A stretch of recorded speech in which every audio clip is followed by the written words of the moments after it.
Trabalho com jornalismo local para entender sempre melhor o local onde eu moro e as pessoas que nele habitam. O maior desafio de fazer jornalismo local depende muito de cada cidade, cada lugar que você está. Aqui no Rio de Janeiro, por exemplo, a gente tem um mega desafio que é a segurança pública. Aqui, todos os dias é um dia, pode ser um dia no tiroteio, pode ser um dia dentro e perto de uma comunidade, pode ser uma história muito triste. São Paulo, por exemplo, tem uma outra dinâmica. Então depende muito do local, mas os desafios eles são sempre bem-vindos.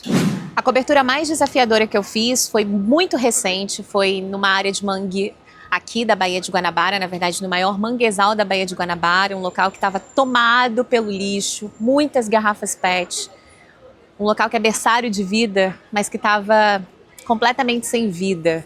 Foi muito desafiador ver a natureza sendo sufocada e também foi muito desafiador chegar ao local, que era um local de difícil acesso, 700 metros de trilha, bem distante, foi bem distante, mangue, fofo, enfim, foi bem desafiador. Ser repórter é diferente de ser apresentadora, porque a gente está na rua, literalmente, ouvindo as pessoas, entendendo os processos, às vezes em locais muito difíceis, às vezes em histórias, presenciando histórias muito difíceis. E ser apresentadora, você está ali, obviamente, em contato com essas histórias de uma maneira diferente. Um trabalho super importante de mediação também, né, entre o público e o repórter. São duas funções lindas que eu adoro fazer, não tenho uma preferida. A entrevista mais difícil que eu fiz foi no início da carreira, no Hospital Geral de Nova Iguaçu, com a família de um menino bem novinho, ele tinha menos de 4 anos, ele tinha acabado de ser baleado. Ele foi baleado dentro de casa. Ele estava brincando no lugar que deveria ser o lugar mais seguro para ele. E foi bem difícil. Eu lembro que não só para mim, mas para todos os jornalistas que estavam presentes, a gente ficou bem triste com aquela história, com o relato dos pais que tinham perdido aquele filho. Trabalhar no Rio é diferente de trabalhar em São Paulo. A dinâmica das cidades, ela é diferente. Aqui no Rio, então, a gente tem um viés mais voltado, de fato, para a segurança pública e jornais locais. Esse problema, ele acaba se impondo.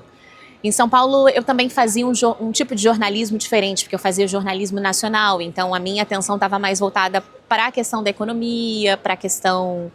Tinha segurança pública uma vez ou outra, mas era bem menos do que agora. Eu também era apresentadora do Tempo, então era bem diferente. Trabalhar com o Rio é maravilhoso. Eu sou completamente apaixonada pelo Rio. Eu morei em São Paulo, mas quando eu voltei eu descobri que eu estava com muita saudade. Trabalhar com o Rio é uma pauta a cada esquina. É uma história diversa, leve, mas são histórias muito pesadas. Trabalhar com o Rio é uma diversidade que, olha, só o Rio mesmo. Um livro que traduz bem o Rio é um livro que conta, por exemplo, a história da tia Ciata.